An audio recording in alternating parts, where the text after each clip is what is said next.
Damn, son, where'd you find this? A King Majora exclusive, son. You know what to do. It's be sure and like and subscribe wherever you are at. Ya boy needs it.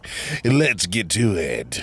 So, what's up, people? My name is King Majora here. Look, so today I want to discuss because, I see a lot of grifters within the UFO community and a lot of the corresponding lore of the, especially within, I don't know, I'd say within the last, since 2015 really, there has been a almost, if not obvious, psychological operation that has been going on the human populace, specifically within the United States and all it really affects, which, considering that that's everybody, realistically, it's the hegemony. But, we have had this effort to basically reveal the existence of an unidentified anomalous phenomena.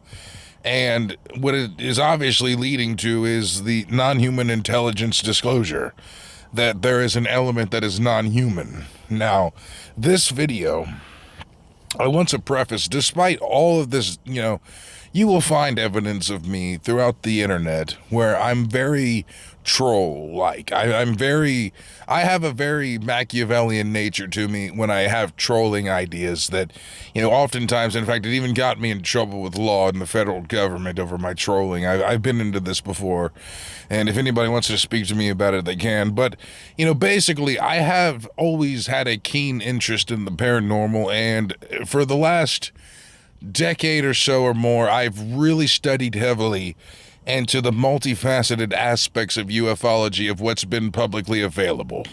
Now, I will preface this, that despite what it may seem, that this, these whistleblowers that are coming out about the unidentified anomalous phenomena is nothing to really, it's like people that are desensitized and the nothing ever happens camp. You're not wrong. Because really, even though it was profound, there has not been a whole lot of actual revelation from military and intelligence that has come out that is groundbreakingly different than what has been basically happening since they allege this cover-up began in the 40s. And it's been long before that, too. But we need to get over the understanding that, basically the United States has come out yet again with this wave of UFO discussions to the point where now the United States military is releasing content.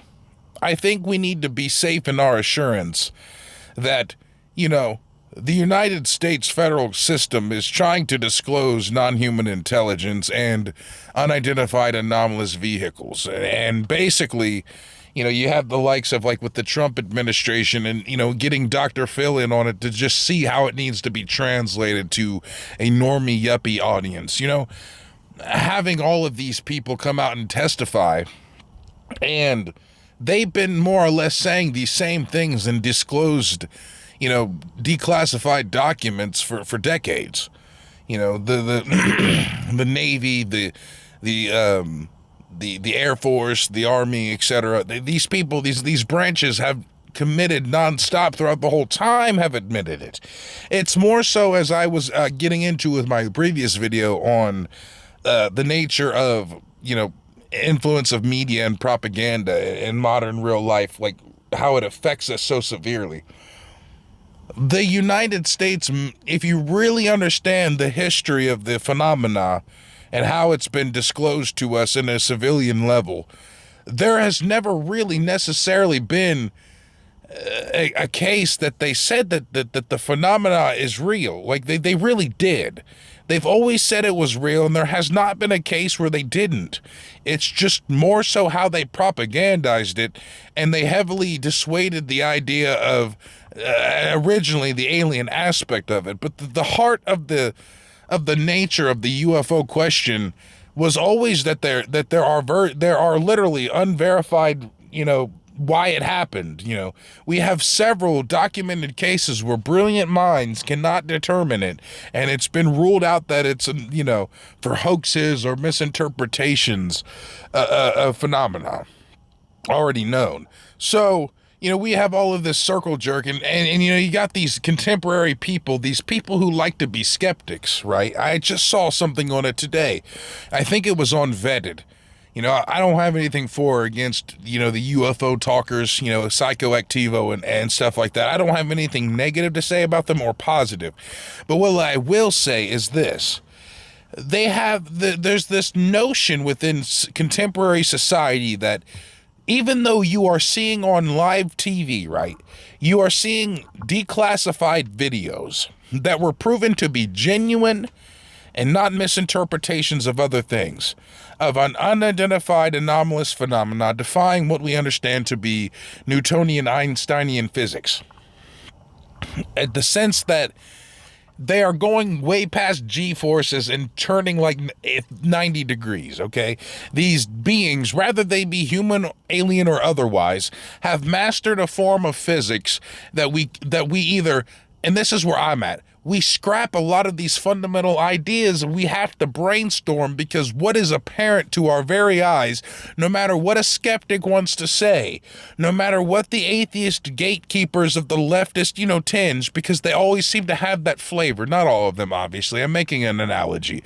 So, these people were always relegating people like me, who were true and honest investigators of the unidentified anomalous phenomena and non-human intelligence. We were looked at as quasi-quack, pseudoscience, fruitcake, tinfoil nonsense. The very nature of calling someone a conspiracy theorist comes with loaded connotations, because that comes from the CIA and how they interpret people who study things. It doesn't mean every conspiracy theory is right. It don't even have to mean that everybody that's ever talked about UFOs is right. But at some point, these skeptics who cling to basically what essentially boils down to Rockefeller academia with Carnegie Ford and the like, and their philanthropy that basically got into publishings and, publishing houses, books, and places that determined what goes into academia, such as the textbooks themselves and funding unions of teachers and mental health, to promote a narrative that basically these people are clinging to absolute normalcy, materialist, physicalist, and they can't allow anything outside of it to be anything but woo and conspiracy. And they have to eat crow. These people have to eat humble pie. This skeptic community has really de-evolved into a group of yuppies who only contend with the official narrative and pariah anybody who thinks outside of peer-reviewed studies and what they consider confirmations, while out their other ass they commit to the idea that they're still just theories, that they're not 100% confirmed, and science is all about, learning something new and changing it. That may be true, but the very nature of the fact that you've got these things that have been recorded by the United States, you're getting mad about the semantics of why they're grainy or why we haven't seen an alien. That you have been shown proof from the United States, at least, and you don't have to trust that the videos are genuine at all, and that's fair. I'm intellectually honest. But if you at least understand that these people are giving you information where it's showing an unidentified anomalous vehicle or whatever it is, defying physics, going, in its face. As Peter Griffin would say about The Godfather, your legacy academia and the rigorous, faith you have in its institutions insists upon itself. All jokes aside, the prestige of the peer-reviewed system of modern academia and Rockefeller philanthropy, it seriously insists upon itself. And I hate to make this a joke. I've been into that meme magic lately and thinking about things like the Godfather quote with Peter Griffin, but we have made it so cemented in our minds over what we determine fact, because these people have engineered through the very nature of the textbooks that we get, with the open admission by these philanthropy titans that they wanted to create workers and not thinkers, and the thinking belongs to academic standards, so you never think. So naturally, we should be promoting people like Dr. Salvatore Pais, even if he's wrong, even if what he's doing don't amount to nothing. We need to switch the narratives of science. Otherwise, it's going to continue to be a stagnated Bill Nye the pedophile guy. I'm not actually calling him that, for a disclaimer for, YouTube. I'm not actually calling Bill Nye a pedophile. What I'm saying is it's corny. It's sanitized, it's boring, no matter what you do to science, and mainstream people will never appreciate science and make it further develop with actual interest for humans if we never step out of the box and go a little bit outside and unorthodox and crazy, because it's not like every time we do that, we're going to be wrong. For some reason, we have people believing if we just study these ideologies like eugenics, like UFOs, like spirituality, that we'll just always ultimately never find anything. And that's simply not true by the very evidence that we have by declassified documents and other relatable sources to the fact that's like J.B. Rines, going back to ESP and parapsychology. That man's work got into academia and Harvard and other Ivy League-like schools to where in Ivy League schools, parapsychology, psychic abilities were being taught as an official, class. It was really actually treated seriously, but around the time of Einstein, conveniently, you can't call him anything. And even if you don't want to bring up any other aspect but his science, you were labeled an anti-Semite, conveniently. Any detractors to Einsteinian physics were called anti-Semites, even if there was no political angle to it. Look at 100 scientists against Einstein overseas in Europe, and the countless American scientists to where Einstein basically switched all gears from science to political Zionism and said, I don't have time for scientific debate.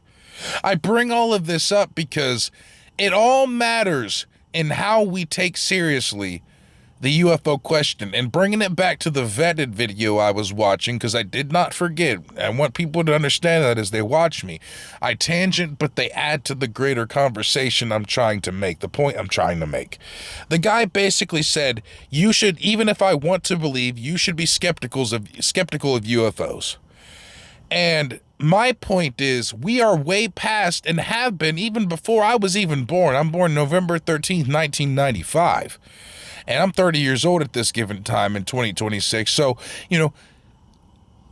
I actually, before even my dad was even born, see, these people, or maybe not my dad, we're talking about Blue Book, basically, the era already acknowledged the fact that these unidentified anomalous phenomena, there are certain populations within the data that are truly anomalous. We now have video and testimony. We have people that are whistleblowers who are having their lives screwed up, like, Grush. There are charlatans, don't get me wrong. I never said that there weren't liars and charlatans, but I'm making all of this my preface before I discuss what exactly I think the UFOs are, because the whole very understandings and how we are conditioned and socially engineered to accept a narrative about UFOs, when if you actually just strictly study the data, like you should with psychic abilities, which is there, Project Scanate, Grow Flame, Sunstreak, etc., you will find that they never truly actually denied the existence of UFOs. What they did was highly discourage talk about aliens, which I'm all for actually being a healthy criticism of the UFO topic. It can be, and probably most certainly is, a very high component of exotic technology we were working on, such as the 1950s Brown effect style anti-gravity saucer craze that basically, for all intents and purposes, all likelihood went underground unless you're a yuppie for skeptics and you think everything is accidental political theory and none of it's actually a conspiracy ever by anybody, and it's strictly negligence, bureaucracy, and willful, the consequences of the chaos of the universe that things happen in life. And that's just a childish mindset. To think that everything's like that is truly a naive standpoint to have, and we need to mature beyond this point of merely just saying, okay, we don't have direct evidence for this and therefore it's not real or not to be considered, is highly dangerous to an intellectual society who needs to be thinking. Society is conditioned to just accept whatever peer-to-peer is already there, and then we discourage any further like acceptance of anything unless there's data. And that's a problem. We need superstition. We need to have hypotheses even if they're proven wrong. We need to experiment with science that they have previously said is no good, because there is a track record of very disingenuous, very malignant behavior around every academic standard we have. And let's not forget that the Wright brothers flew, despite being told it was mathematically impossible, that military and academic science both said heavier than air flight was impossible, yet the Wright brothers had flown. You know, I have no doubt in my mind that not only have we retroactively engineered craft, and like some of them have claimed, you know, having downed alien craft, I believe we are in active engagement with these beings that have been here longer than we have. Not only that, you must consider that the Kratsios retreat, you know, the retreat and the memo that followed from the White House itself, we have the ability to traverse time and space, or we have left the distance and space annihilated, like the distance between time and space. And the media, this is my point about the media that I always make, they're the ones that told you that they were just being analogous and being huff and puff about their military vigor. They did not tell you that. It is open to interpretation. And the United States Navy has admitted, and you can look this up, it has the ability to technology to engineer the fabric of reality, and furthermore, space-time modification weapons. And the work of Dr. Salvatore Pais, and he's working with Space Force. They basically said his technology works to get it officially patented. Talking about, you know, his work includes patents on, you know, working patents on you know, inertial mass reduction devices and things like that. You know, you've got an established presence of technology that is being actively worked on, and the only thing that's keeping you from truly accepting it is basically academia with its history that I have aforementioned. And they're just saying, trust me, bro, trust the process of peer-to-peer review and the academic standard that was set forth by Rockefeller, bro. Just trust me, bro. We're the source, bro. And we're going to have people like Michio Kaku, Neil deGrasse Tyson, and Albert Einstein always up there at every given time to trust the sources of science, and they're the figureheads you look at. You trust them and you shut up. You listen to Stephen Hawking's. These people, just because they're brilliant and they have very keen aspects of their research, you know, it's therefore inerrant, and the rigorous testing that we have set forth for academia and things we have already closed the door on for possibilities are determined by us. And that is so disingenuous, because you always, just because of temporary, you know, technological feats, you have immediately closed the doors because certain things were not proven right at the time with math and science. Well, the Wright brothers flew despite what the math and science said. So we need to keep an open door on superliminal speeds and mind warping and, you know, time travel and all of the like, and reality bending or wormholing, because you know what? These things are clearly here, no matter if they're human or otherwise. Now, you've got people like Eric Davis, Dr. Eric Davis, a credible source. You know, sometimes he doesn't speak things truthfully, but none of these people really do, because they got to weasel their way around it. They got to find a way to live their life with money and live. These NDAs, just because Trump, you know, on the UFO topic, it doesn't just automatically make it to where they can easily come out. But recently, Dr. Eric Davis, where he becomes credible is he had the credentials and he had the experimental knowledge to at least talk about things that would likely be related to the subject of non-human intelligence and unidentified anomalous phenomena. And he's credited at least 4 races.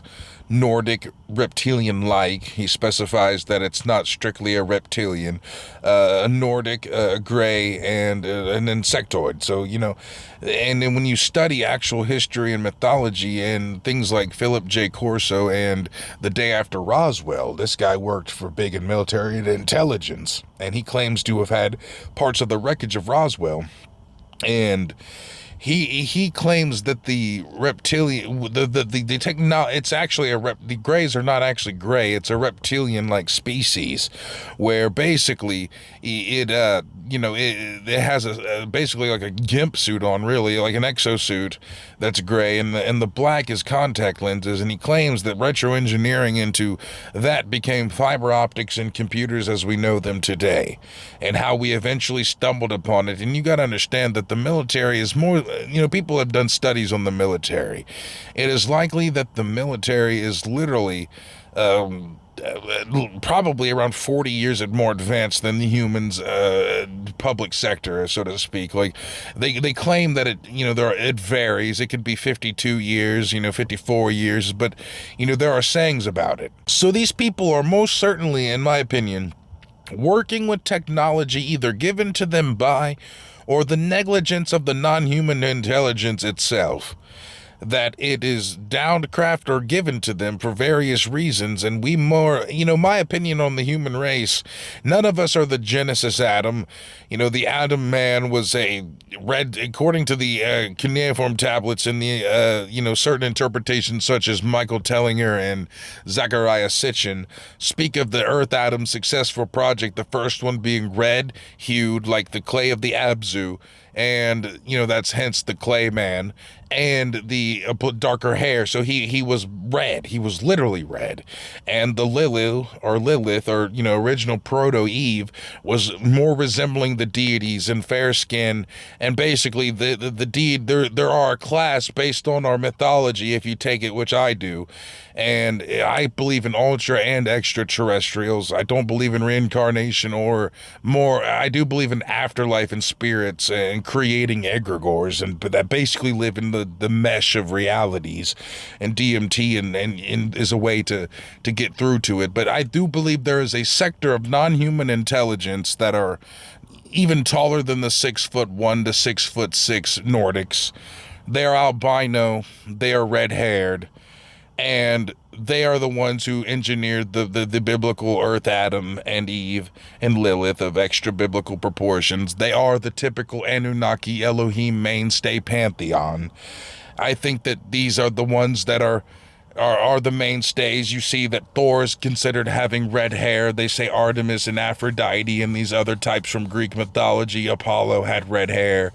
And when you study the ancient, I follow a vein of comparative mythology and religion, so I think that they all tell the same story, including the Bible, the Elohim being plural, Psalms 82. There is evidence, in fact, that I went in through this, the ancients saw the deities as external flesh and blood deities. It was the product of like the 1800s and a little bit before and after, where we took the past, gave it psychological meaning and deeper esoteric meaning as our occultists did in that time, and then put it back into the ancient world and said that's what they meant. No, it's more intellectually honest and epistemologically correct to say that either we're wrong, and like with the ancients, and they're wrong that the external deities were actually real, or they did exist and they're external. The whole idea that there's zodiac, or that they're some form of telling of the seasons, or astronomy, or analogies for life, is a later adaptation that we imposed back onto the past from the 1800s. And that occultic, manly P. Hall shit may be profound, but it doesn't change the fact that we made that up basically after the fact and said that's what the ancients did, when we have contrary evidence that clearly these people saw their deities and their angels, the Malachim, the Elohim, as flesh and blood deities, as flesh and blood external peoples that even can die, according to Psalms 82. You've got the other religions, such as the Hindus, who often have the visualizations of blue people. Perhaps it's something Zora, like from Zelda, akin to the traditional Oannes or Onis, whatever they're called, the fish-like people, the other types of races that are mentioned that are aquatic and amphibious within the ancient cuneiform Akkadian Sumerian tablets. So you've got a whole list. You've got comparative mythology. If you really study every universal religion, they do tell of the universal pantheon that stem from Elohim, or the Egyptian Neteru or Watchers, or even extended to that. If you follow the ancient Sumerian tablets, it tells why the Watchers even become a thing is because basically the Elohim split. They take off with their system and split, whatever it may be. And the Anunnaki means either from heavens to earth they came, or the most important royal seed. So either we have an extraterrestrial, ultra-terrestrial, or both styled progenitor race, more or less, that created an Earth Adam species. And that's what we had. And they were more or less red, white, and pink. I think that the modern Negroid race, no offense to blacks at all, I like black people, but I do think that they come from the more primate aspects of Australopithecus and the like. I think our understandings of the ancient hominids and ancestors are actually out of whack, because, you're talking about things where we don't have verified transitional fossils or anything to really take the extra logical step in completely confirming that we come from the process itself that evolution states. And when you study the comparative mythologies around the world, and the more we find out, like cities of Jericho, the city of Troy, the more we find these ancient cities connected to religious texts, the more you will discover that, they were talking about an either, like I said, ultra or extraterrestrial species that existed here, and quite frankly had a chaotic time of being horny, drunk, and full of drugs. The stories of Jesus being Dumuzi, D-U-M-U-Z-I, Dionysus, Tammuz, the comparative mythology will never end. So we have a plethora of information speaking of various races from our ancient past that do not have to be decoded within a divinity or religious lens. In fact, the ancients did not necessarily see them that way. Our understandings of how we perceive divinity are much different and transcendental and pantheistically inspired by the church Romans, who basically made up Satan out of thin air, called Mysterium Iniquitatis. If God is all powerful, then why did he allow evil? And misconfiguring the texts of Deutero, Isaiah, and Isaiah, conflating it with the Lucifer character that they were inventing out of thin air.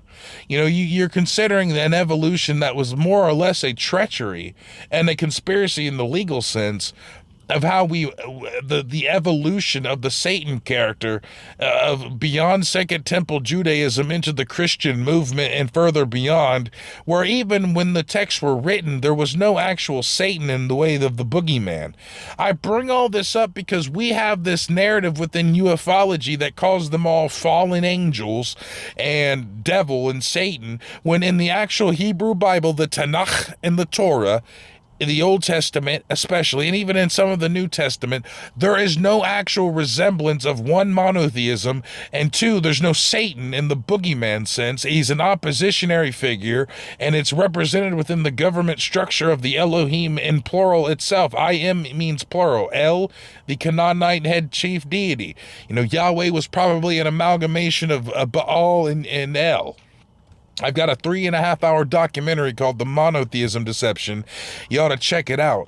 But basically, we need to get over this. We need to study more, because what's actually already available for us to see will clearly actually represent a lot of what we would consider the non-human element. And just because they are non-human does not imply that it has to absolutely be some far transcendental solar system. And just because they're technologically advanced, it's like, you know what?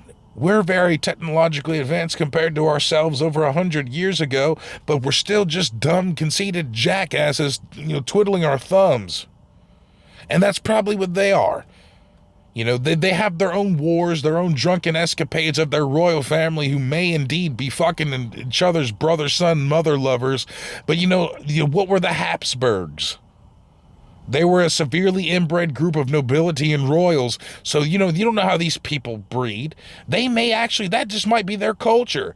That they may really be in love and marriage with brother and sister, and their aging is, cut down. It's like they talk about Psalms 82. I have said, ye are Elohim, or gods. Ye are sons of the Most High, or El Elyon. But ye shall die like men, or Earth Adam, and fall like one of the princes. There's clearly a structure there, and people people have had Rome and the Pharisees have basically told people that there's a monotheism when there absolutely isn't, and there's a rich history, and the Bible's actually, truth be told, pagan. Despite what people think, it's henotheistic, it's full of a system, as well as many other religions around the world who can clearly tell you that there are non-human intelligences, and there are credible evidences from people like the 2022 congressional session, where basically they said that in a spending bill that, they perceive the UAPs to be developed by it's not man-made and poses a transmedium threat. So at that time in 2022, the House Senate system basically said, look, these things are not controlled by humans, not always at least, and they're clearly not man-made. They pose a threat and to Earth, air, and sea, and space, and we basically need to be proactive about this. But this also goes into my video about releasing new technologies in the quantum age, so be sure to check that out, because that will help you understand that we are transitioning irregardless to a new age where we will be interacting with advanced technologies, some of our own and some of non-human intelligence, and I think that history will acknowledge this about me, and I will be correct. It's about all. Peace out.